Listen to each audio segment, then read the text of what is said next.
Hola, ¿cómo están? Muy bienvenidos, bienvenidas, bienvenides a este primer capítulo de Voces por el Apruebo, Derecho a la Comunicación. ¿Por qué Chile debe garantizar en su Constitución el derecho a la comunicación?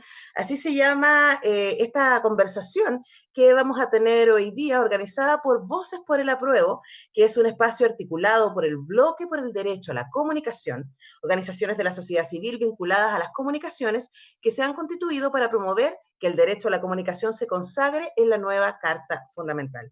Abriremos este espacio de diálogo para que analicemos y debatamos sobre el actual sistema de medios de comunicación de cara al histórico plebiscito de este 25 de octubre. A un año del estallido social y a semanas de que se realice en Chile el plebiscito, iniciamos esta serie de transmisiones que tienen por objetivo profundizar sobre la importancia de contar con un derecho a la comunicación que garantice mayor pluralismo y en donde todas y todos estemos representados.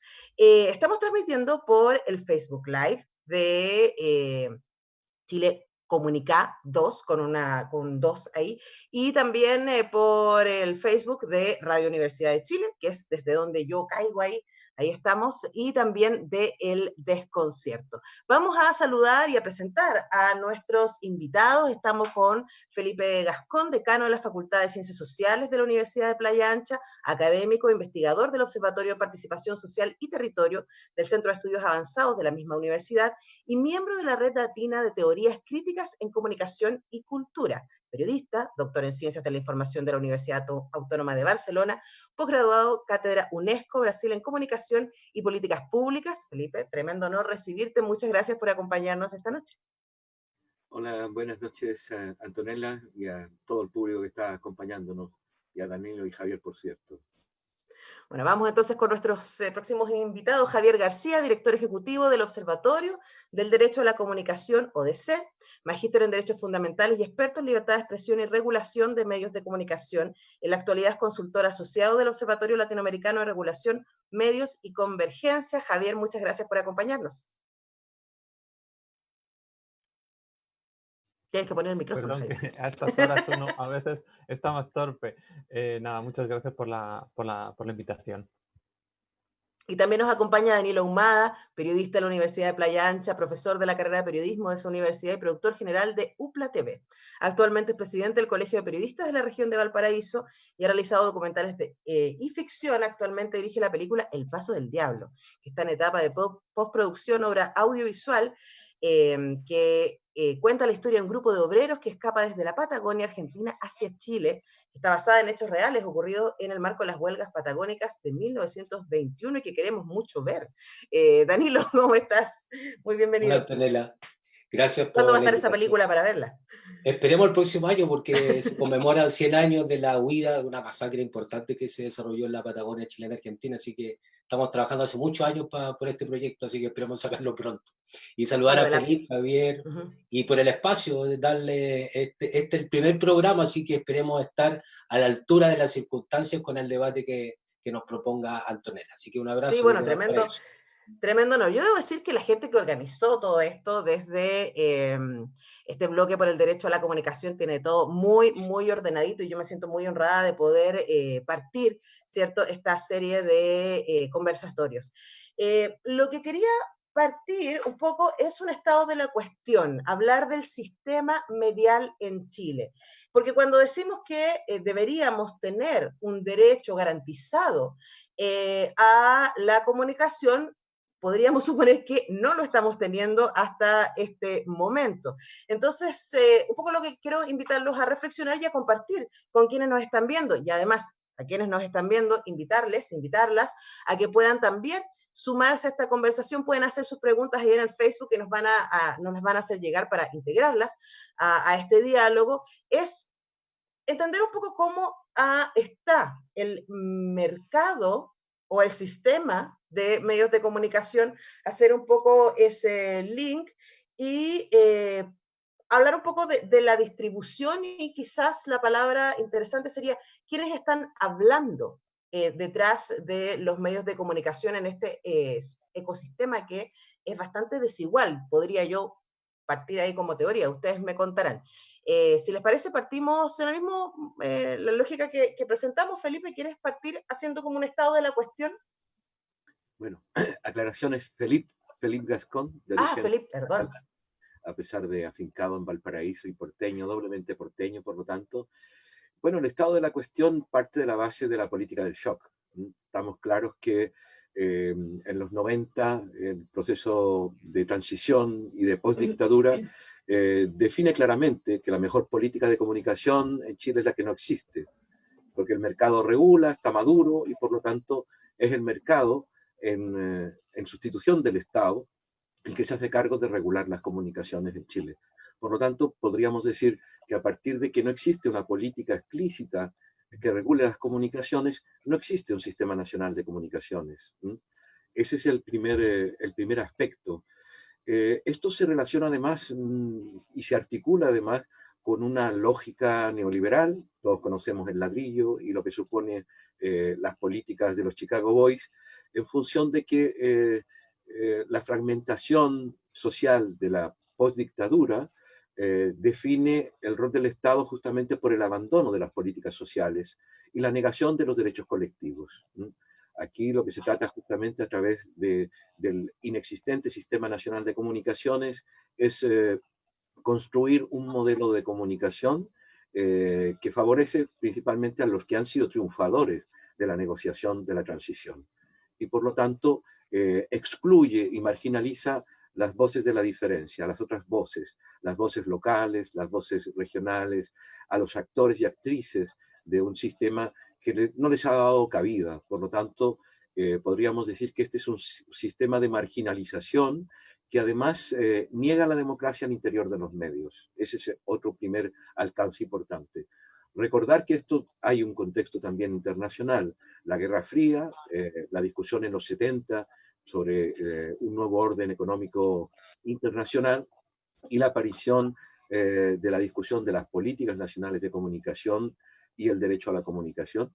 Y a ese respecto está muy claro que quien triunfa en este proceso de Guerra Fría es justamente un modelo que garantiza lo que se denomina el free flow, la doctrina en el fondo del libre flujo de las comunicaciones y que lo que hace es privatizar todo sistema público de comunicaciones y negar, por cierto, cualquier propiedad comunitaria y social de los medios de comunicación.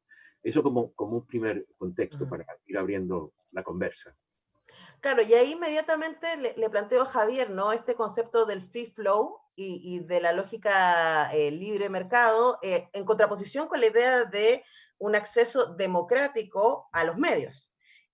Porque uno podría pensar, bueno, pero si es libre, entonces la información debería fluir y ese debería ser el concepto, ¿no? Pero finalmente está coaptado por un grupo muy específico que tiene mucha mayor representación y mucha mayor llegada a la hora de construir discursos desde los medios de comunicación masivos. Sí, así es, efectivamente. Bueno, mi impresión es que efectivamente ha ocurrido como una no regulación, pero yo creo que ha sido de efectos contradictorios, ¿no? En el sentido de que por un lado se aplica esa lógica neoliberal de dejar hacer, pero eso no opera con los pequeños. Es decir, uno se encuentra muchas asimetrías regulatorias en Chile que llaman mucho la atención, ¿no? Porque de repente se encuentra como son muy elevadas las restricciones que se hacen a la radiodifusión y a la televisión comunitaria, por ejemplo, que se les restringe la cobertura que pueden tener, se les obliga a hacer un montón de trámites. Entonces, es muy contradictorio, porque estamos hablando de liberalización, pero sin embargo a determinados agentes se les aplica una carga, una excesiva carga de restricciones, ¿no? Y de exigencias. Entonces, yo diría que ahí se dan contradicciones incluso porque tampoco hay libre mercado. Es decir, no hay derecho a la competencia en el sector de los medios en Chile, entonces tampoco se cumplen las leyes del neoliberalismo, ¿no?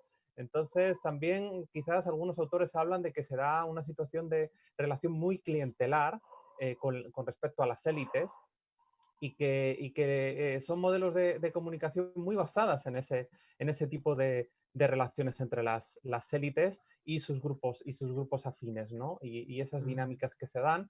Y claro, muchos sectores quedan excluidos de esta cuestión, ¿no? Para determinados sectores no hay problema, ¿no? Porque, bueno, como no hay un conflicto Estado con estos medios de comunicación, como que parece que Chile no hay problemas de libertad de expresión, por lo menos en el ámbito de los medios. Pero esto depende de qué indicadores utilices para medirlo, ¿no? Por ejemplo, llama mucho la atención que más del 40% de las frecuencias de radiodifusión las concentra un solo grupo empresarial, ¿no? Luego, si vemos el número de concesiones que acaparan diferentes concesionarios que además están vinculados con grandes grupos empresariales, ¿no? Lo que nos da cuenta efectivamente de que la élite ha acaparado y ha cooptado gran parte del poder de los medios, lo cual condiciona totalmente la agenda de temas que se hablan y pone en cuestión algo que es bien importante, es que no existe espacio o el espacio que quedó es marginal para otras voces. Entonces eso dificulta mucho el pluralismo y no refleja la diversidad de puntos de vista ni la diversidad étnica que hay en Chile. Ahora, es interesante lo que ha ocurrido desde la transición, que era lo que decía Felipe, ¿no?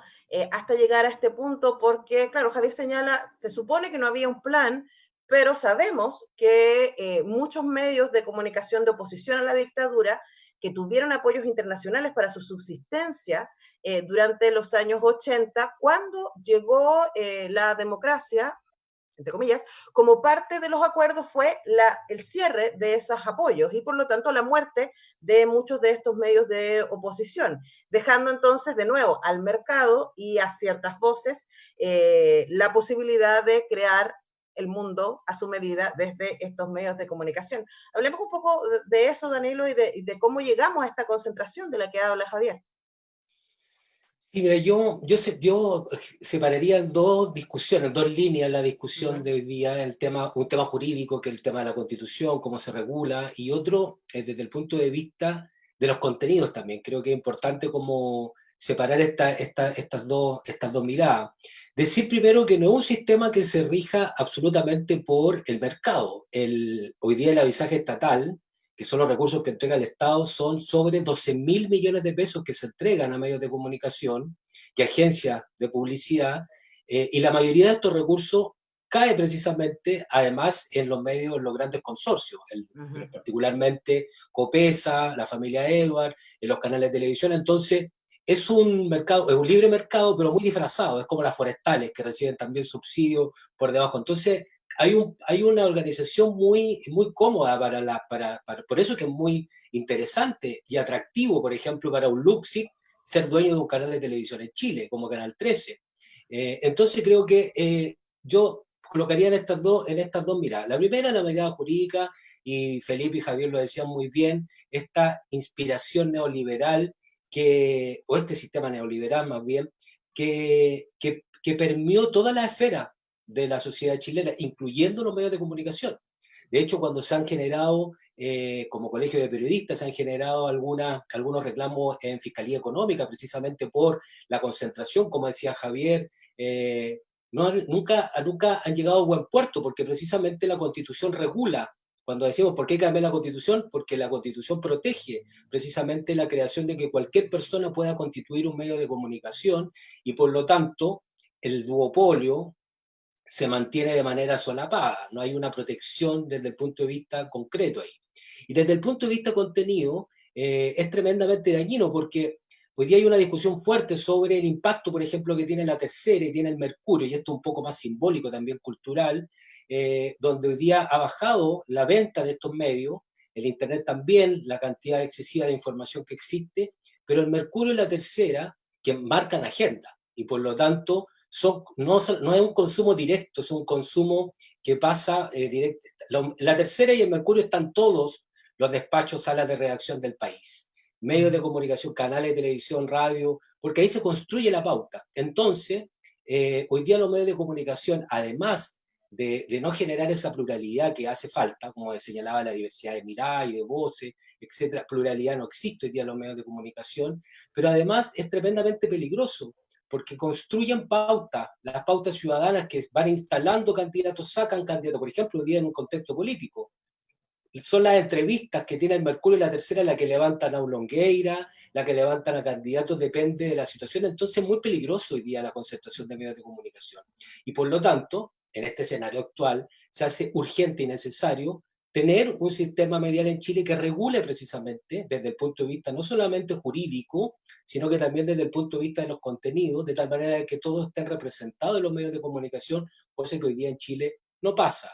Solo tenemos, para terminar, en la Constitución del 80, que también es relativo la consagración de la libertad de expresión, pero también es relativo, que después podemos a lo mejor conversar sobre eso, pero no hay, salvo la ley de prensa, que es un articulado, que también viene a resguardar de alguna manera la concentración de medios de comunicación, entendiendo que los espacios radioeléctricos, por lo menos los canales de televisión, son espacios públicos, son de todos nosotros. Entonces eso también es importante porque ahí tiene que haber un resguardo obviamente de los contenidos y de cómo se construyen los distintos discursos que tienen un tremendo impacto en la sociedad. Y eso es lo complejo. Cuando influyen tanto las líneas editoriales de estos medios de comunicación, eso hace que sea preocupante, porque eso hace que se construyan discursos hegemónicos, y eso no le hace bien a ninguna democracia y a ningún pueblo. Ahora, ahí también se me separan dos temas, ¿no? Por un lado, qué es lo que sucede en términos de contenido y qué es lo que sucede en términos de voces. Voy a ir con esta segunda parte primero antes de meterme en los temas de contenido, porque, claro, hay quienes nos pueden estar viendo y están diciendo, bueno, pero esto lo estamos viendo a través de Radio Universidad de Chile y también a través de el Facebook del desconcierto. O sea, efectivamente existen otros medios que no están al interior de la hegemonía, pero sería interesante, Felipe, por ejemplo, si nos ayudas a hacer un mapeo de cómo sobrevivimos, yo les puedo contar nuestra triste experiencia, ¿no? Pero cómo sobreviven aquellos que quieren levantarse contra los propietarios, y es muy gracioso esto que decía Daniel, ¿no? Propietarios también entre comillas, usuarios más bien que negocian con las señales que son patrimonio, diríamos, del Estado y por lo tanto de todos los chilenos y chilenas, pero que quienes quieren levantarse, quieren generar discursos alternativos y medios alternativos. ¿Cuál es la situación a la que se enfrentan? Bueno, el problema yo creo es que, lo comentaba al principio, ¿no? Es la negación de un bien común. Es la negación de la comunicación como un bien público y la apropiación privada de ese bien público. Yo creo que ese es un elemento central para pensar en cuáles han sido las dificultades, incluso de las propias universidades. La Universidad de Chile tiene sus medios, pero sabe las dificultades que implica poder salir adelante con una radio. ¿Para qué decir? La Universidad de Playa Ancha, que tiene un canal también, UPLA TV, y cuántas otras universidades que a pulso, porque no es por los aportes fiscales directos, que dijéramos, del Ministerio de Educación, que puedan sustentarse estos medios de comunicación. Por lo tanto, son inversiones propias, en este caso de las universidades, y ocurre lo mismo con la comunicación comunitaria y ciudadana. Todos los medios alternativos, y lo voy a poner entre comillas alternativos, ¿no? Porque muchas veces son más bien medios de comunicación en resistencia contra un modelo que lo que ha hecho justamente es arrebatar lo público y la escena de la opinión pública, porque de eso se trata cuando hablamos de qué rol tiene la comunicación como bien público. Es el factor esencial que garantiza la democratización de la opinión pública. Cuando no tenemos garantizada la democratización de la opinión pública, estamos sujetos justamente a la hegemonía de unas solas voces. Y por lo tanto, todo lo que se considera como la comunicación alternativa, comunitaria, es una comunicación que debe sustentarse con sus propios medios. Y por cierto que cuando estamos hablando de las concesiones del Estado respecto del espacio radioeléctrico, todos somos conscientes de que los medios de comunicación dominantes en el espectro radiofónico y en el espectro televisivo son concesiones que se otorgan prácticamente a perpetuidad.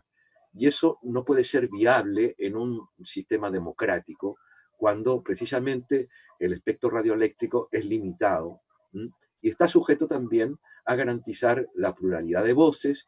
Sobre todo hay un tema que me parece esencial y que se corresponde también con el régimen presidencialista de este país, que es la concentración de los medios y de las miradas y las voces de los medios en un espacio territorial principalmente centralista. Y por lo tanto, toda la diversidad de voces que existen en los territorios, en las comunidades, se ven absolutamente ausentes de la posibilidad incluso de la televisión digital terrestre. Todos sabemos cómo han funcionado las concesiones que se han hecho en las señales digitales terrestres y no respetando precisamente esa distribución equitativa a nivel territorial. Por lo tanto, seguimos en la lógica de los centros y periferias, pero en este caso reproducidos dentro del modelo de Estado que tenemos. Claro, ahora, eso es especialmente complicado cuando hablamos de información, porque estoy pensando en este contexto de pandemia, ¿no? Por dar un ejemplo para ustedes y para quienes nos están escuchando. Si yo llego a ver a mi abuela después de una marcha, ella me dice toda impactada, no, pero ¿cómo estabas en la marcha? Yo vi en la televisión que fue un escándalo, que había mucha violencia y explosiones, etcétera. Y yo estuve ahí y le puedo contrarrestar el discurso que vio en televisión, decirle, no, pero si yo estaba ahí, pasaron estas otras cosas. Pero cuando uno está enclaustrado, especialmente en este momento, el rol que tienen los medios de comunicación en términos de construcción del discurso de realidad es tremendamente poderoso y es tremendamente potente, siempre lo es, pero quizás en este momento más que nunca. Javier, te quería preguntar, eso en relación a cuidar la democracia, porque finalmente sí tenemos a unos pocos que tienen el poder de influir en la mirada de mundo de un montón. ¿Qué es lo que sucede ahí con la democracia, especialmente si esos pocos son los que ya están en el poder? Micrófono, por favor.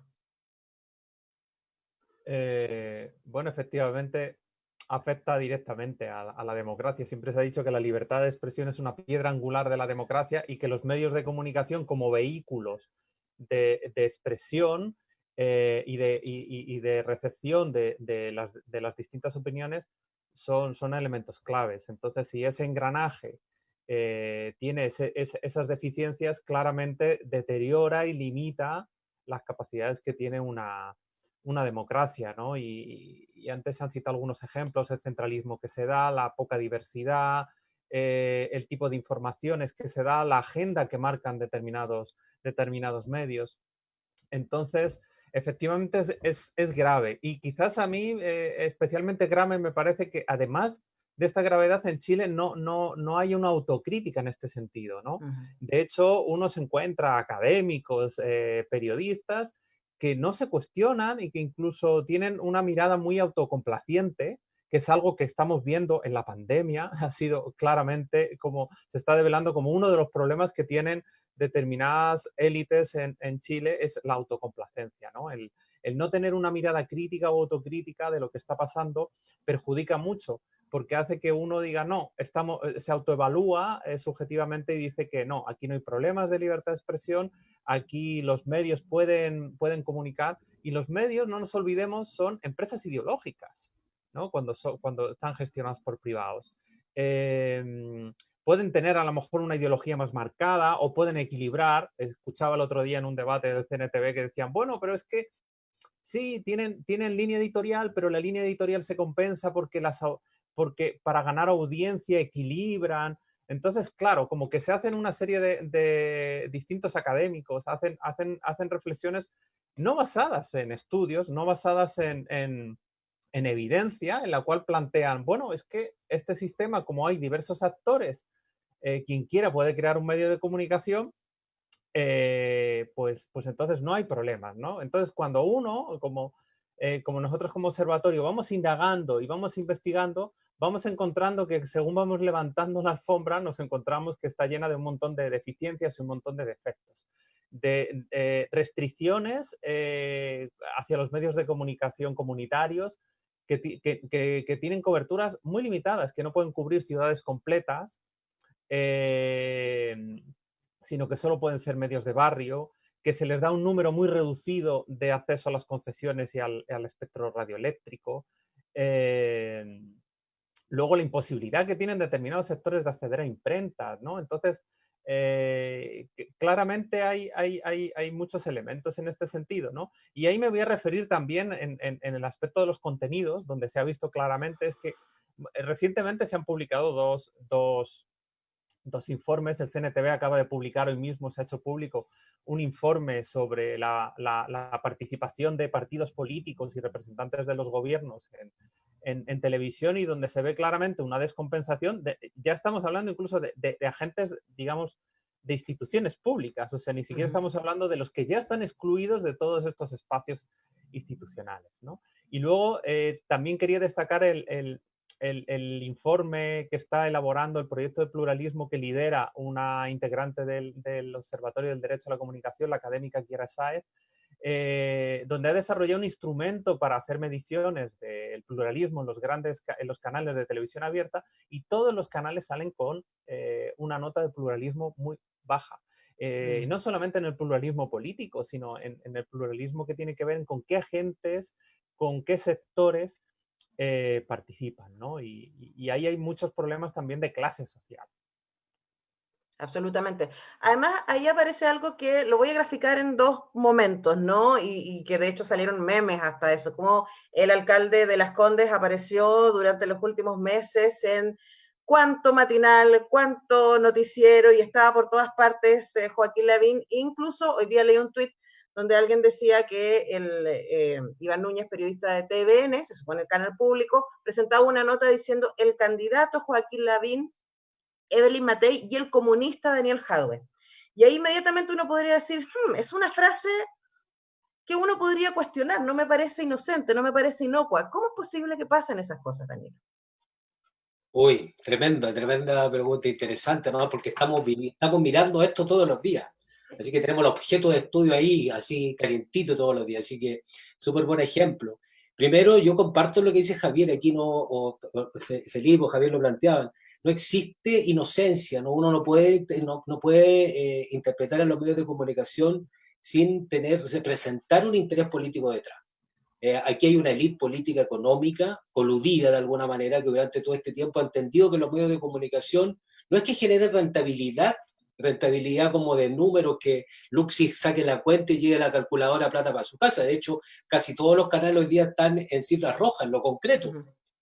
Lo que significa tener un canal de televisión desde el punto de vista de influir, desde el punto de vista ideológico, eso es lo complejo. Y cuando tenemos un barrido, hoy día, salvo la red, que yo quiero destacar el trabajo que ha hecho de la red, porque se ha tenido un trabajo muy serio desde el punto de vista de sus programas, ha terminado con la criminalización y victimización, que era un elemento presente en la televisión chilena, sobre todo, o la espectacularización de la información.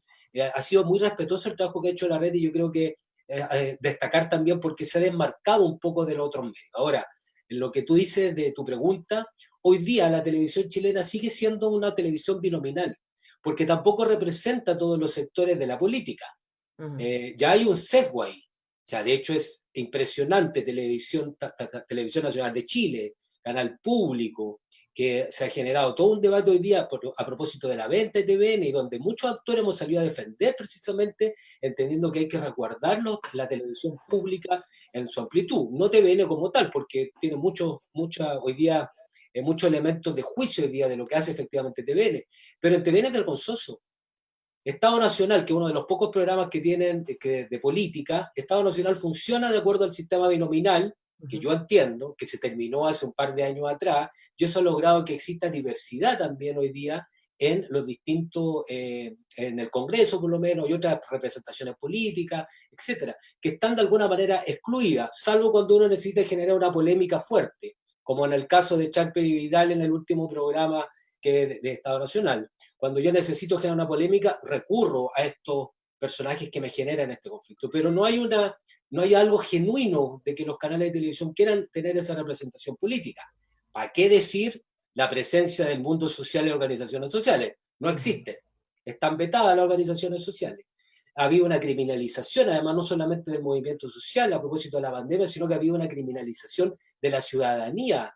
Cuando se llenan los noticieros, los matinales, todo el día mostrando al vecino que hizo una fiesta, al vecino que lo pillaron o sea, es impresionante, se muestran operativos, son programas de policíaco eso. Entonces, es complejo. Y lo último que quiero decir, que uno siempre dice, yo me voy a quemar, porque uno siempre dice, la responsabilidad son las líneas editoriales de los medios de comunicación. Yo este último tiempo creo que hay una mirada, una línea editorial, creo que en algunos existe una autocensura, pero creo que hay una complacencia, como decía Javier, hay una entender que estamos haciendo un periodismo público, veraz, de muchos colegas. Y eso es lo preocupante, porque no hay ningún juicio. Y ahí entra un elemento importante que es la ética. Hay una delgada línea. ¿Qué es lo que yo puedo hacer? ¿Qué puedo mostrar en televisión? Y creo que eso se ha ido perdiendo en el tiempo y creo que hay algo que hay que recuperar. Porque no es responsabilidad exclusivamente de la línea editorial en los medios de comunicación. En muchos casos es responsabilidad de los propios periodistas. Cómo abordan una temática, cómo se dan agenda, qué cosas preguntan y qué cosas no. Y lo de Lavín, Pancho Vidal y otros que pasan pegados en los medios de comunicación, me parece vergonzoso. O sea, creo que no corresponde utilizar los medios de comunicación. Los medios de comunicación, la televisión chilena no es el aparato comunicacional del gobierno, como decía Felipe. No es, y hoy día parece eso. De hecho, no hay cuestionamiento de los periodistas. Las cifras hoy día del COVID salieron por otras investigaciones, gracias a Alejandra Matu, gracias a CIPER, gracias a Desconcierto, que hacen un aporte tremendo al proceso de investigación. No salen las investigaciones de los canales de televisión, porque hay una complacencia hoy día que uno puede ver con el gobierno de turno. Y eso es grave, porque obviamente, cuando tú hacías la pregunta, el tema de la democracia afecta un proceso democrático efectivo, sobre todo cuando estamos a puerta de un proceso constitucional como el de 25 de octubre. Necesitamos todas esas voces presentes, por lo menos en esta oportunidad. Y TVN debería ser el primero en hacer este ejercicio y este esfuerzo. Creo yo, que es más responsable que lo otro. Sí, quiero tomar un par de cosas que dices para llevársela a Felipe sobre el ejercicio editorial y periodístico, ¿no? Porque es como si nos hubiésemos acostumbrado a que, no sé, todos los domingos en el noticiero de Canal 13, por ejemplo, hay una nota personal a un ministro de gobierno. Que a mí me impacta mucho que existan esas notas tipo revista Papel Cuché, ¿no? De cómo es el día del ministro de Hacienda, no sé, esa cosa así. Y al mismo tiempo yo sigo, que mucha gente se pregunta y mucha gente me ha preguntado, en serio, ¿cuál es la lógica, cuál es el negocio, qué onda el relacionador público de Lavín y de Vidal y de otros nombres para que estén de manera constante invitados? ¿Cómo funciona? ¿Sientes tú, Felipe, hoy día la agenda de los medios de comunicación a la hora de recurrir a fuentes? Bueno, pregunta muy interesante porque además eso nos relaciona a propósito de la intervención de Javier, que recordaba una investigación que está en curso de Chiara Sáez. Tenemos efectivamente un fondo de estudios sobre el pluralismo en el sistema informativo y llama mucho la atención que de todas las conclusiones de los trabajos de investigación, nosotros hemos participado en algunas oportunidades, todas las conclusiones a que se llegan con esas investigaciones están planteando justamente la ausencia de pluralismo que afecta directamente a un componente esencial que me parece que es la lógica del actual modelo comunicacional de Chile, que es la reproducción de una industria de la conciencia. Y esta industria de la conciencia pasa por varias estrategias. La primera de ellas es la definición de una agenda. El agendamiento temático de los medios de comunicación está determinado por el marketing político, más que por la investigación periodística o, como decía Danilo, por una perspectiva deontológica del quehacer profesional. Aquí lo que prima principalmente es el marketing político y las relaciones públicas.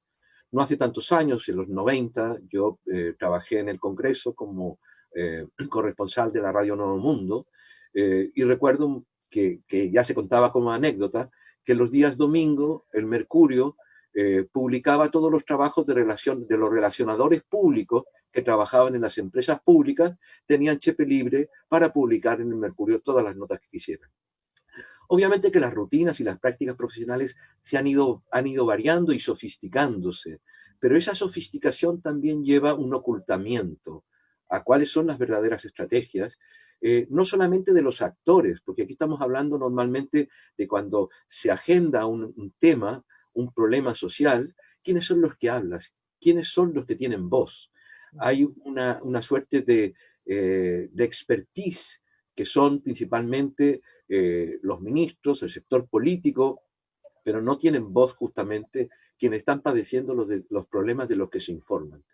Por lo tanto, hay un proceso de tematización muy peligroso, porque aparte de negar la voz a los actores, que son los protagonistas de las problemáticas que vive este país, se está produciendo también un estrechamiento, un adelgazamiento de la riqueza de las fuentes informativas y un acostumbramiento en la sociología profesional, un acostumbramiento a las rutinas heredadas del comunicado de prensa, del embargo informativo, de los frentes informativos. Fíjense ya el término frente informativo.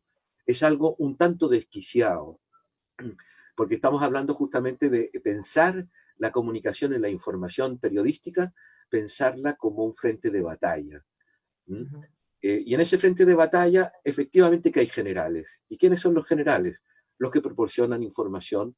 Prácticamente varios de los estudios que se han publicado en Chile a propósito de las fuentes determinan que un porcentaje importantísimo de información tienen fuente única. Si nosotros comparamos con otros medios de comunicación, la BBC, por ejemplo, tiene como requisito 3 fuentes independientes entre sí. ¿Dónde está la independencia de la información cuando nosotros estamos dependiendo de una sola fuente? Y además, dentro de esa fuente nos están determinando los actores posibles que intervienen en el debate público. En consecuencia, la falta de pluralismo y la falta de democracia es un desafío de la profesión. Cómo los y las periodistas hoy día se plantean la democratización de las redacciones. No existen consejos de redacción, no existe cláusula de conciencia, no existen una serie de principios mínimos de conducta democrática al interior de los medios. ¿Para qué decir la capacidad que tienen los periodistas de intervenir en la pauta informativa si no se les invita a los consejos de redacción?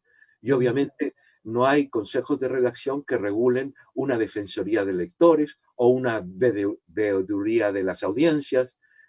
No existen consejos locales de comunicación. ¿Cómo se defiende la democracia entonces de la información y las comunicaciones si no existe ninguna instancia posible? Y tampoco los periodistas se olvidan, nos olvidamos, me voy a incluir, a pesar de que no estoy en ejercicio, pero los periodistas nos olvidamos de un hecho esencial. Nosotros somos mediadores del derecho a la comunicación.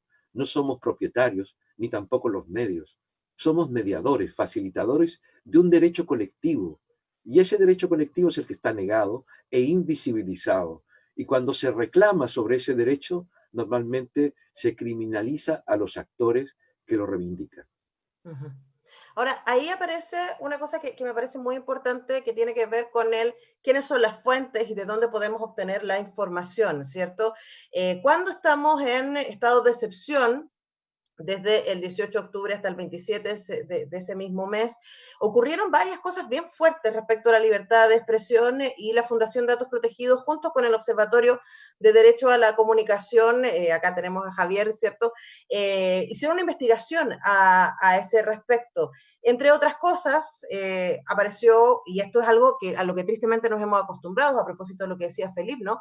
A la idea de las conferencias de prensa sin preguntas. O sea, sale el vocero, habla y se va a guardar y nadie le puede preguntar nada. Y una serie de obstrucciones al acceso de la información, además de esta denuncia de presión directa o indirecta de los medios, sobre los medios de comunicación, con esta reunión secreta que se tuvo en La Moneda, ¿cierto?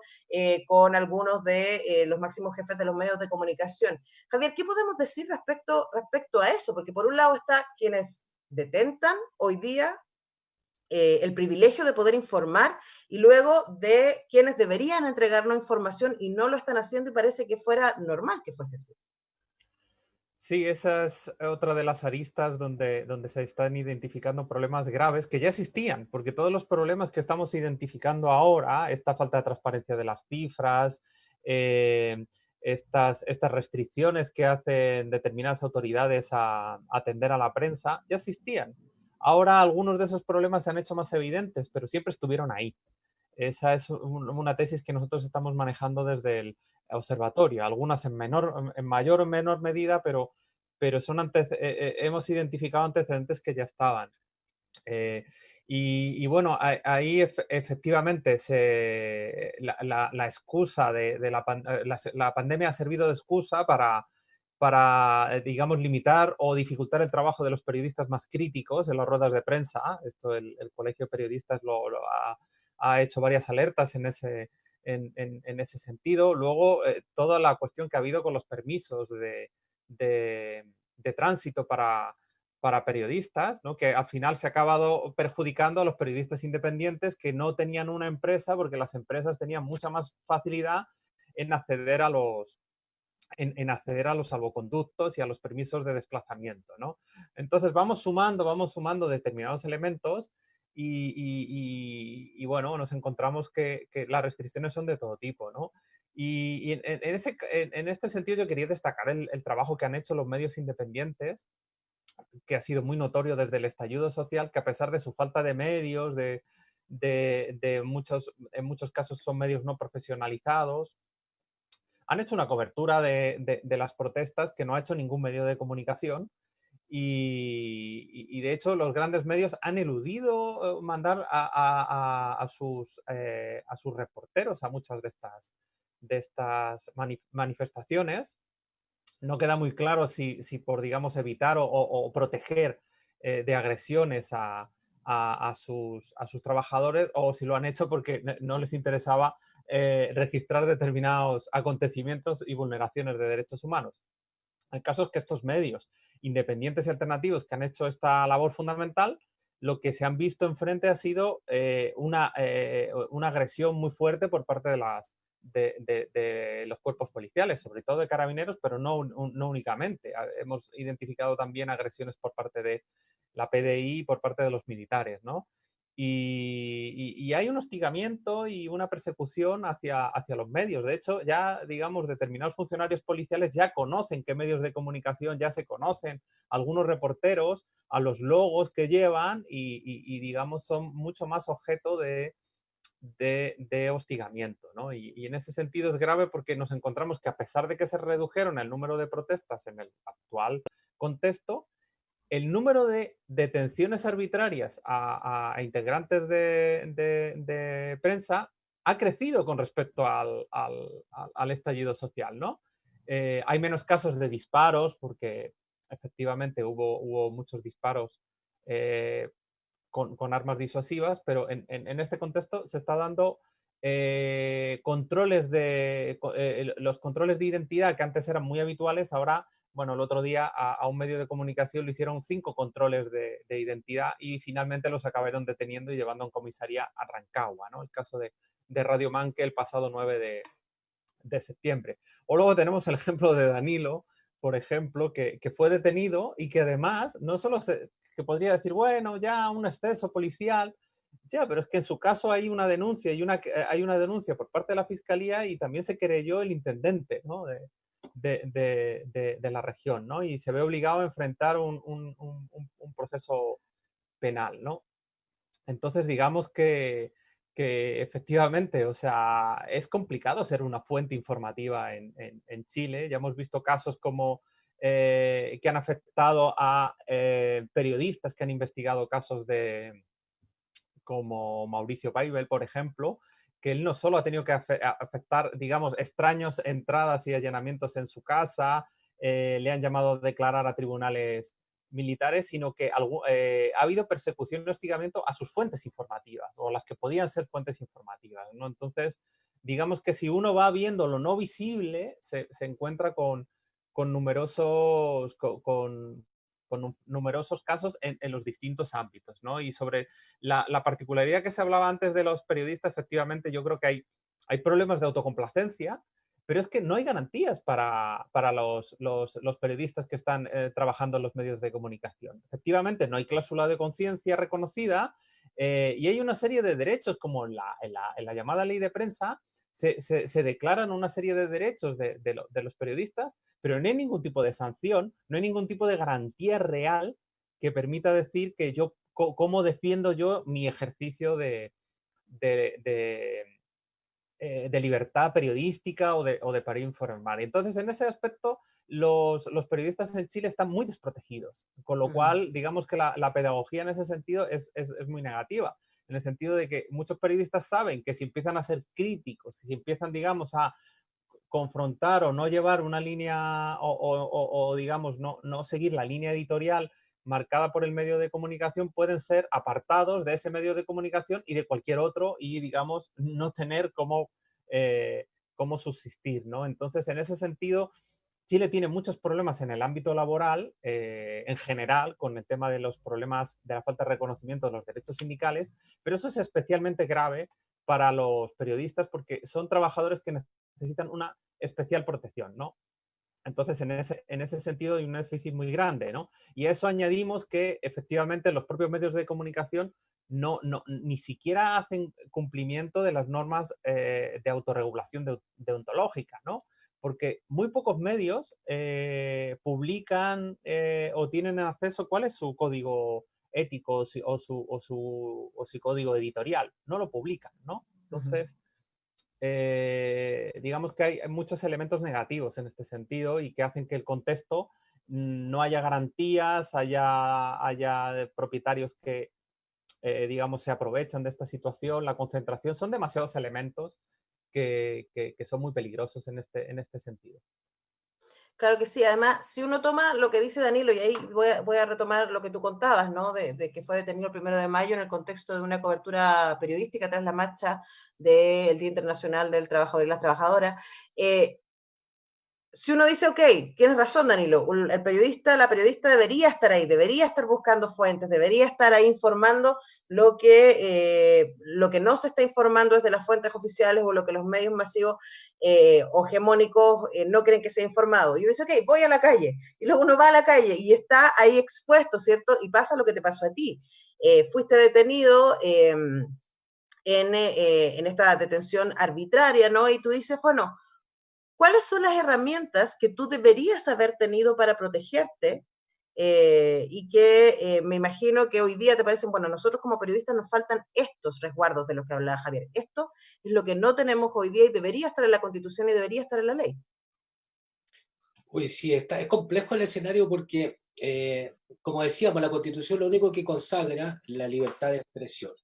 ¿Sí? La libertad de expresión es una condición individual, a diferencia del derecho a la comunicación que nosotros planteamos, el derecho a la información, que es una mirada colectiva en el fondo, ¿quién se hace cargo? Yo, antes de responder a lo que decía lo que me pregunta la Antonella, quiero llevarnos más a la definición, por ejemplo, que tiene la Constitución sobre el tema del derecho a la comunicación en Ecuador. Está en el capítulo de, voy a para hacerlo correcto, derechos del buen vivir. En esa categoría está la Constitución del Ecuador, redactada el 2008 y después con alguna enmienda en el 2011. Y ahí se consagra el derecho se consagra el derecho a la comunicación libre, intercultural, incluyente, diversa y participativa, lo dice. Entonces hay una gran diferencia entre lo que es la libertad de expresión, que es algo individual, consagrado la Constitución como una acción individual, cada uno de nosotros tenemos la posibilidad de decir lo que queramos, está resguardado el tema de la injuria y calumnia, de la protección, pero no hay una consagración en la Constitución que diga que todos nosotros tenemos derecho a acceder a una información pluralista, territorial, descentralizada. Es aberrante lo que pasa en Chile, la televisión, los medios de comunicación son absolutamente centralizados. Entonces, quería hacer como esa pequeña diferencia, un tema que estamos discutiendo todavía, ojo, es como estamos recibiendo todas estas reflexiones, pero puntualmente lo que tú me dices, estamos en una situación de vulnerabilidad.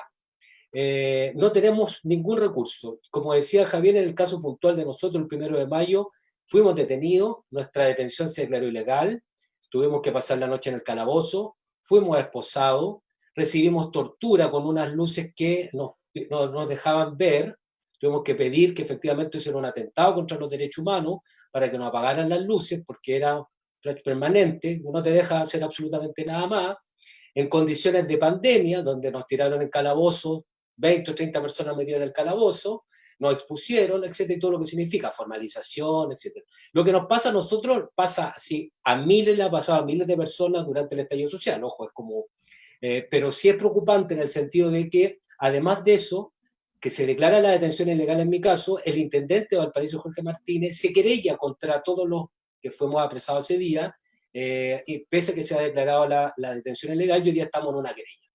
Judicialmente, tratamos de buscar qué es lo que hacíamos, porque esto es lo que nos pasa a nosotros, le ha pasado, pero a Prensa Opal, Canal de la Victoria, Canal 3 de la Victoria, precisamente a los medios comunitarios son los que están más expuestos.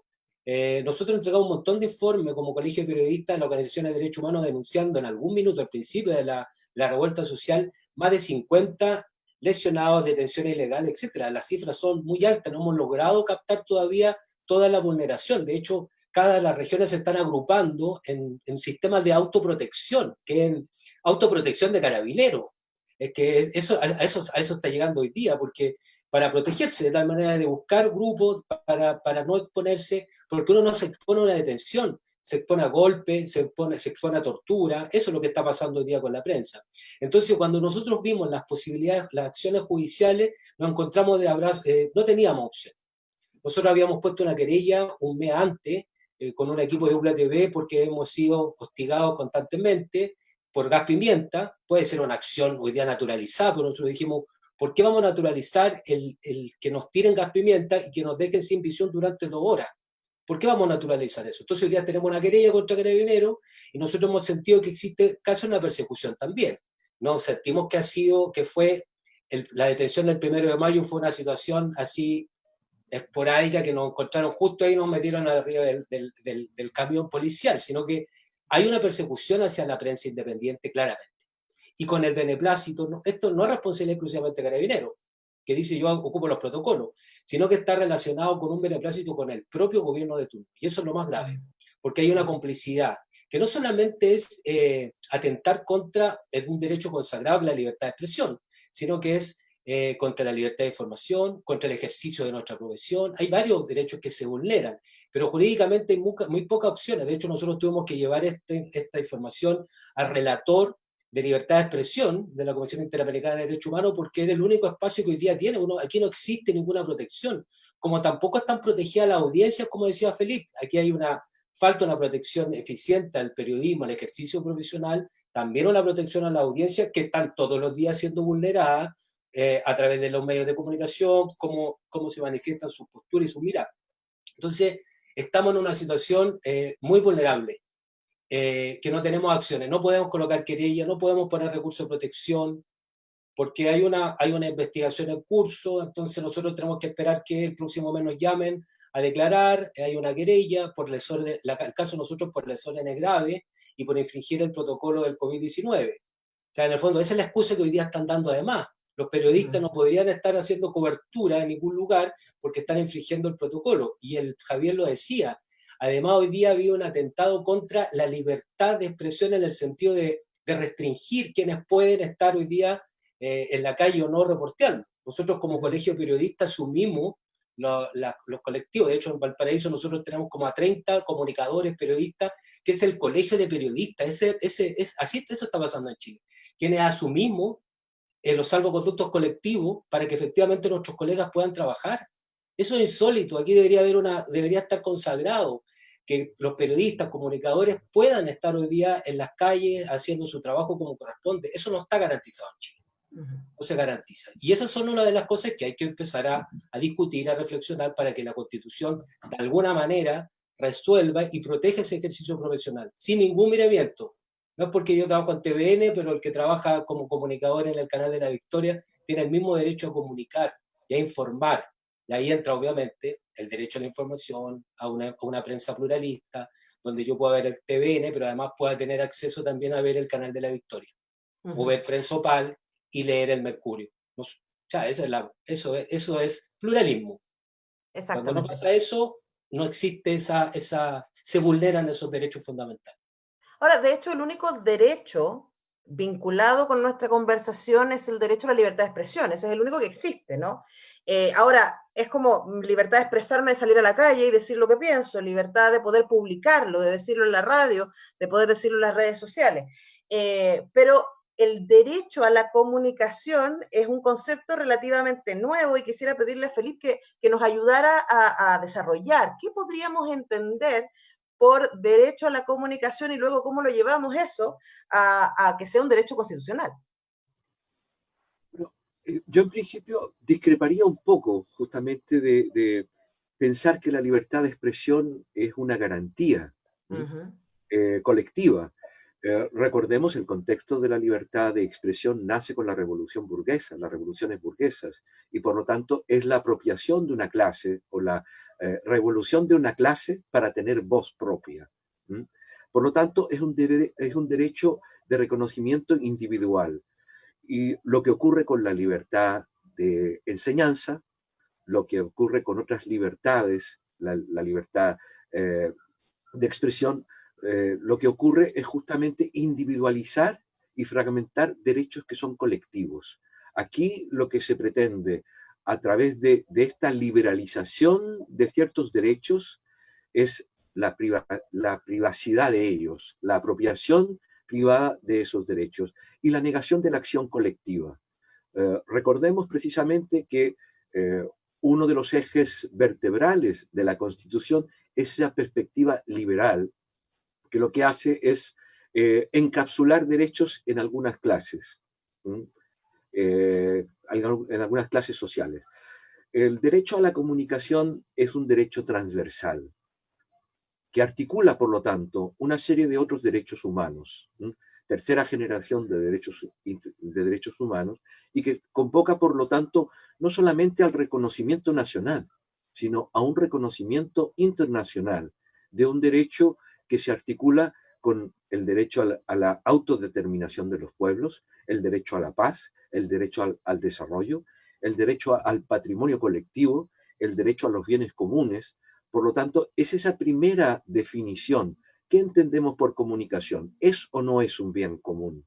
Si es un bien común, por lo tanto, debe garantizarse no solamente el acceso a los medios, el acceso a la información, sino la participación directa de la comunidad de acuerdo a ciertas formas, obviamente, de una democracia no representativa, sino participativa. No podemos reconocer el derecho a la comunicación en una democracia representativa. Es casi contradictorio. La única forma posible de reconocimiento del derecho a la comunicación en su plenitud es en el marco de una democracia participativa. Porque finalmente lo que plantea este derecho colectivo es la relación con la diversidad, la relación con la interculturalidad, la relación con las diferencias sexuales, de género, territoriales, culturales, es decir, lo que nos abre esta perspectiva de este derecho colectivo es ya no a pensar en mayorías y minorías, por lo tanto, y en las formas de representación política de esas mayorías y minorías.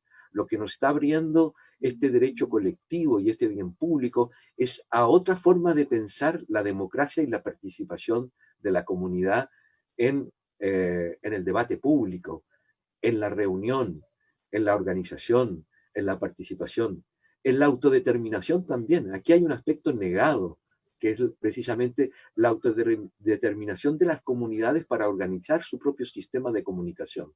Y por eso que se niega a la comunicación comunitaria, ciudadana, por eso que se la reduce a sus mínimos efectos de cobertura, porque finalmente lo que se busca aquí es favorecer a una serie de minorías clasistas que detentan el poder medial.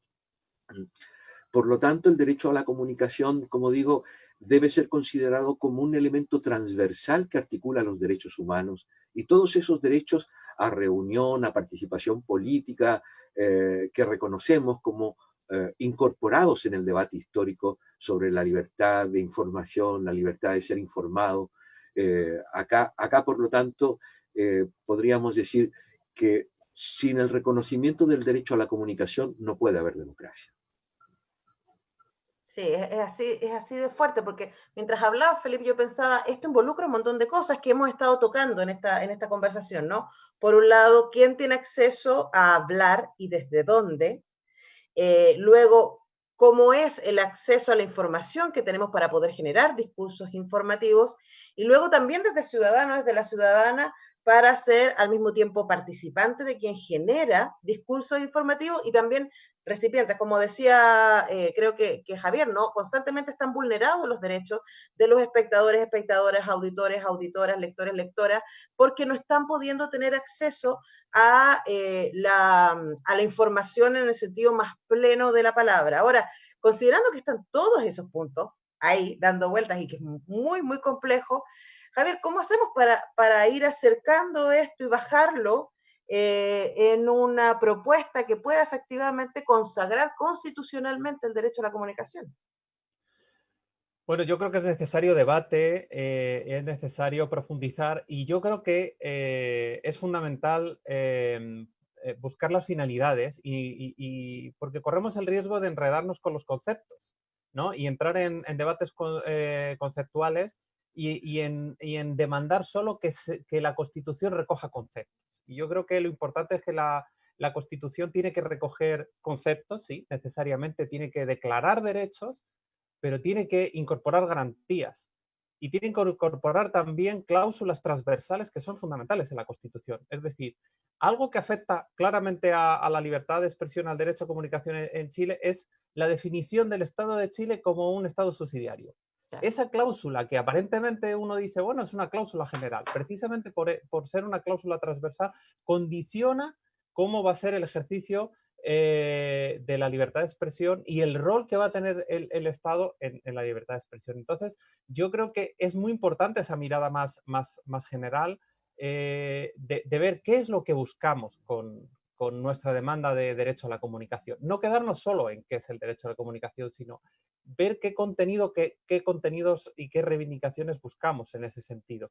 Reivindicaciones sindicales, garantías para los trabajadores, derechos de expresión en los entornos digitales, quitar la criminalización, que no se pueda criminalizar con penas de cárcel delitos de opinión, ¿no? Y bueno, yo no creo que en ese sentido tenemos que hacer también un ejercicio conceptual, efectivamente. Yo, por ejemplo, no estoy de acuerdo con afirmaciones que se han hecho y yo creo que es bueno que hagamos en ese sentido, ¿no? Yo, digamos, quizás utilizo un concepto de libertad de expresión más de ámbito más internacional y mi impresión es que en Chile se ha desnaturalizado totalmente lo que es el significado de la libertad de expresión, porque se ha acabado operando ni siquiera como ni siquiera como una libertad individual, sino como la libertad individual de determinados agentes y personas, ¿no? Fundamentalmente es la libertad de algunos propietarios de medios de comunicación, ni siquiera lo de todos, porque ya hemos visto que si uno arma un medio comunitario como que tiene menos derechos, ¿no? Y se ha instaurado en Chile esa mirada de la libertad de expresión como un derecho individual. Y eso no es cierto. Si uno va a los tratados de derechos humanos y a las teorías y a la doctrina de los derechos fundamentales de las últimas décadas, claramente las diferentes teorías plantean que la libertad de expresión es tanto una libertad individual como un derecho colectivo. Y ahí es muy importante, por ejemplo, toda la doctrina que ha estado generando desde los años 80 la Corte Interamericana de Derechos Humanos y la Comisión Interamericana, porque siempre enfatizan esa doble dimensión que tiene la libertad de expresión. Para mí es una referencia muy buena toda la doctrina que han ido generando los organismos de derechos humanos con respecto a la libertad de expresión. Porque no, para mí desde ese punto de vista, el derecho a la comunicación no lo debemos de entender en oposición a la libertad de expresión, sino que tenemos que utilizar y apropiarnos de todos los avances que ha habido en el reconocimiento de la libertad de expresión en las últimas décadas, que se evidencia claramente en esta jurisprudencia de la que hablo, pero que esa misma jurisprudencia lo vemos en otros tribunales, como el Tribunal Europeo de Derechos Humanos, que va en una línea muy similar de cómo interpreta la libertad de expresión. Entonces, yo aquí hago una alerta a no ver a la libertad de expresión como un enemigo, sino como un aliado fundamental del derecho a la comunicación y a que tenemos que hacer también un ejercicio en Chile de resignificar y de reapropiarnos del concepto de libertad de expresión, que no nos lo quiten, ¿no? Porque a mí me preocupa esa visión, porque yo, en ese sentido, para mí, claramente hay una dimensión colectiva claramente en la libertad de expresión y bueno, el derecho a la comunicación me parece que es una fórmula que ayuda a resignificar. No lo pondría como concepto que el derecho a la comunicación tiene que sustituir a la libertad de expresión. Creo que ese camino sería erróneo y perderíamos todos estos avances, ¿no? Y luego con el derecho a la comunicación también hay distintas formas de verlo. Hay planteamientos de verlo como un derecho autónomo que complementaría a otros existentes de la libertad de expresión, y hay otros planteamientos como el que decía Felipe, que lo ven como una especie de paraguas transversal que lo vincula tanto a libertades como a derechos sociales, ¿no? Yo creo que en cualquier manera es interesante el debate, y es muy buena excusa utilizar el derecho a comunicación como una excusa para el debate, para profundizar. Pero quería hacer esta alerta porque sí que me parece que es importante en ese sentido, y la segunda alerta que hago es que no sirve con que la Constitución simplemente declare el derecho a la comunicación, porque de hecho las constituciones en las que se ha incorporado tampoco los avances han sido tan significativos en ese sentido, porque yo ahora, por ejemplo, estoy haciendo un estudio de medios de comunicación en Bolivia, y no encuentro cómo se ha traducido ese derecho a la comunicación en la legislación y en medidas concretas, ¿no? Ujú. Entonces, en ese sentido, por eso decía que no basta solamente con reivindicar que se consagre una frase o que se consagre una palabra, si eso no va acompañado con otros avances, que es la finalidad social de una definición social del Estado o plurinacional, o la importancia vital que va a tener cómo se configure la igualdad en la Constitución. Si la igualdad va a dejar de ser, como ha pasado en Chile, una mirada solo formal de la igualdad, o vamos a buscar una igualdad como equidad, una igualdad material, ¿no? Entonces, estos aspectos para mí son fundamentales, y otros derechos, cómo se van a consagrar, ¿no? Cómo se va a consagrar los derechos laborales, porque eso va a también influir en cómo son los derechos de los trabajadores y trabajadoras del ámbito de las informaciones. Bueno, pero es muy interesante porque finalmente el derecho a la comunicación y a la información y a la libertad de expresión, estos tres derechos que tienen que ver con cómo construimos imaginarios respecto al mundo, son los que van a definir finalmente, por ejemplo, cómo vamos a votar el 25 de octubre, ¿no? Cuál es la mirada que tenemos del mundo, y uno puede decir, y me encanta lo que marcan Felipe y Javier, la idea de pensarlos en derechos que se construyen comunitariamente, y por lo tanto el derecho a la información y a la comunicación y a la libertad de expresión tienen que ver también con los acuerdos que como sociedad tomamos. Estoy pensando, por ejemplo, la polémica que hay sobre libertad de expresión respecto a los negacionismos. Bueno, alguien puede estar su libertad de expresión ser negacionista. Y dice, espérate, pero es que eso, si lo tomamos de manera comunitaria, eso estaría negando, estaría pasando a llevar otra cosa que acordamos antes como sociedad. Y en un mundo de fake news, en donde además también los espacios que podríamos pensar más democráticos que nos ha traído la tecnología, también eso se está poniendo en cuestión, pensando que espacios como Twitter o como Facebook sabemos hoy día que están siendo utilizados también por los poderes hegemónicos para instalar este sentido de realidad, pero ya desde un lugar más horizontal, no desde los medios de comunicación hegemónicos. Entonces, ahí aparece todavía con más urgencia en este momento la importancia de tener en cuenta estos valores, estos derechos. Y Danilo, te pregunto ahí también, para ir cerrando, la lógica del comunicador ciudadano, de la comunicadora ciudadana, de lo que hacemos todos nosotros, que ha sido tan fundamental en estos meses, especialmente durante las movilizaciones de las personas filmando con sus celulares, dando cuenta, denunciando, pero también ahí hay una responsabilidad respecto a lo que está sucediendo ahí. ¿Cuál es tu mirada en ese sentido? Sí, antes, como Javier nos interpela un poco con el tema y está súper bien que pase esto, el tema de la reflexión. De hecho, el bloque por el derecho a la comunicación pretende precisamente eso, es como generar discusiones, abrir esta discusión a otros sectores. Somos muchos y muchas las que estamos en este espacio, así que súper bien que se dé, claro. Cuando uno plantea el tema de la libertad de expresión, yo comparto lo que dice Javier. De hecho, todos los tratados internacionales que están relacionados con derechos humanos hablan precisamente de la libertad de expresión como una acción colectiva. Sin embargo, la Constitución del 80, por eso que es tan importante determinarla, habla como la libertad de expresión como un derecho individual, en el fondo. Por eso que es importante hacer ese quiebre también con esa Constitución. Yo también comparto, creo que aquí hay todo está relacionado. Lo que dice Javier es importantísimo. O sea, si nosotros seguimos teniendo un Estado subsidiario y no un Estado garante de derechos, es muy difícil que el derecho a la comunicación se pueda consagrar y se pueda resguardar la libertad de expresión. Está todo conectado. Entonces, cuando nos dicen, pero ¿por qué insisten tanto en el derecho a la comunicación? Es importante incorporar esta discusión en todas las temáticas. Y ahí un poco conectándome a lo que tú me preguntas, Antonella, creo que es fundamental en este proceso la participación de la comunidad, de la ciudadanía. No podemos no podemos avanzar hacia un derecho a la comunicación si no efectivamente hacemos un trabajo vinculado con los territorios que han sido tan importantes los territorios hoy día. Ahora, con esa diversidad que existe, esto no es una discusión exclusivamente de los periodistas y comunicadores, nosotros sentimos que es una discusión ciudadana, es una discusión de la comunidad, del pueblo chileno, de todo, cómo vinculamos también las comunicaciones con la cultura, que están sumamente relacionadas. Hoy día hay un montón de personas que están discutiendo cómo la cultura debería estar garantizada también en la Constitución. Bueno, ahí hay que entrar a dialogar y tener un proyecto más sólido, más contundente, donde comunicación y cultura entren como en un mismo pilar. De ahí la participación, desde la discusión, voy a separar esto, desde la discusión es importante que estén los territorios, las organizaciones de base, las organizaciones sociales.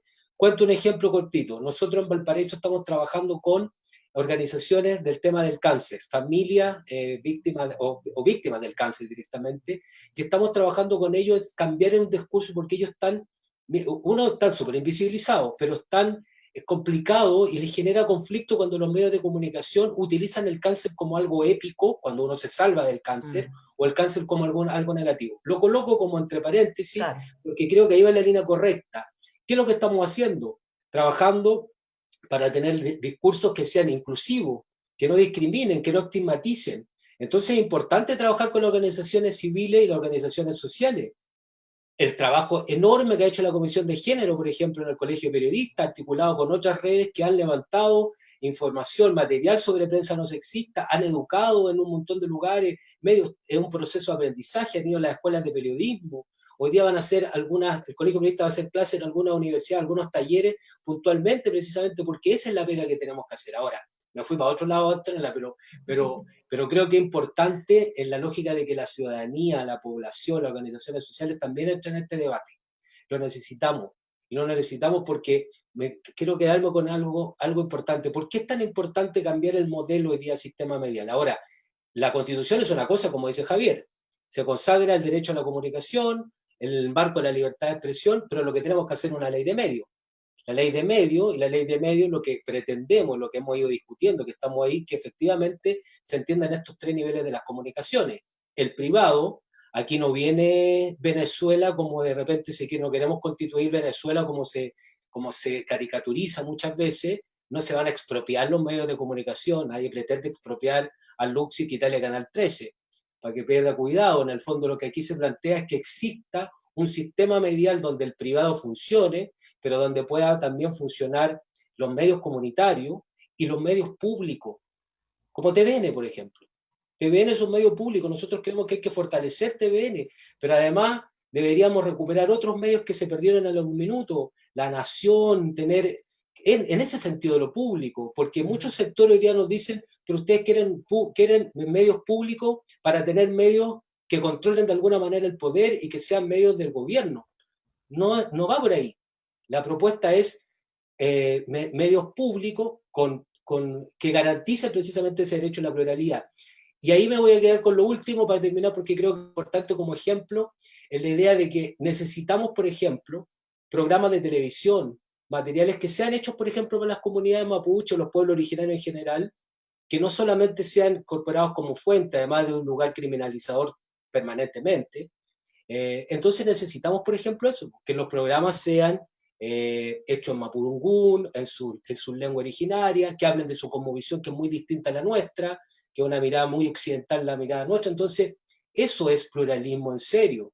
Eso es abrir que todas las voces y las miradas se representen, sin utilizar las minorías con las mayorías, porque el grave problema es que la mayoría, durante el último tiempo, esta lógica de la mayoría lo que hace es absorber a las minorías y la invisibiliza 100%. Cuando dice la mayoría tratamos de darle un espacio a la minoría, lo que termina visibilizándolo. Ese juego yo creo que semántico hay que terminarlo y hay que pensar en diversidad, diferencias, sintiendo, reconociéndonos como distintos, obviamente, incorporando cada uno de los actores que conformamos los territorios. Y esto no es algo que a uno se le ocurre. Los territorios están construyendo información, los territorios están carentes de recibir una comunicación efectiva. Entonces, es una necesidad del pueblo chileno. Entonces, yo creo que es el momento importante para poder participar entre todos y todas en el proceso de esta nueva constitución, discutiendo no solamente el derecho a la comunicación, tenemos que discutir de lo que decía Javier, los derechos laborales, cómo se consagra el cuerpo fundamental de la constitución. Queremos estar en esos debates, ¿por qué no? Yo creo que estamos en un minuto importante como para hacer un debate bien colaborativo y bien participativo. Creo que es una tremenda oportunidad que tenemos. Y si no, Bueno, si no nos subimos al carro ahora, no es la oportunidad. Entonces hay que participar y hay que discutir. Claro, siendo sentido común el gran espacio, ¿cierto? El gran territorio en disputa, es muy importante tener acceso a la información, tener acceso al diálogo. La mala noticia es que se nos acaba el tiempo para ahora. La buena noticia es que este es el primero de varios diálogos que van a ser parte desde ya. Les dejamos ultra invitados y invitadas a el capítulo 2 de Voces por el Apruebo, el próximo martes 28 a las 20 horas. Agradecemos al bloque por el derecho de la comunicación, que tiene un montón de distintas organizaciones sociales involucradas, por supuesto, a Radio Universidad de Chile, mi casita, y a El Desconcierto, a quienes ayudaron a levantar esta transmisión, Sebastián Chouzal, y a la Brigada de Comunicaciones Bricofem, y por supuesto a nuestros participantes de este tremendo diálogo, Felipe Gascón, Javier y Danilo Ahumada. Muchas gracias a los tres por acompañarnos, aprendí un montón, me voy con la cabeza llena de ideas para darle vuelta. Les agradezco muchísimo a los tres su participación. Gracias. Chao, muchas gracias. Chao. Ya, gracias. Chao. Buenas noches. Bueno, con esto nos despedimos, que estén muy bien, muy buenas noches y seguimos conectados. Chao. Chao.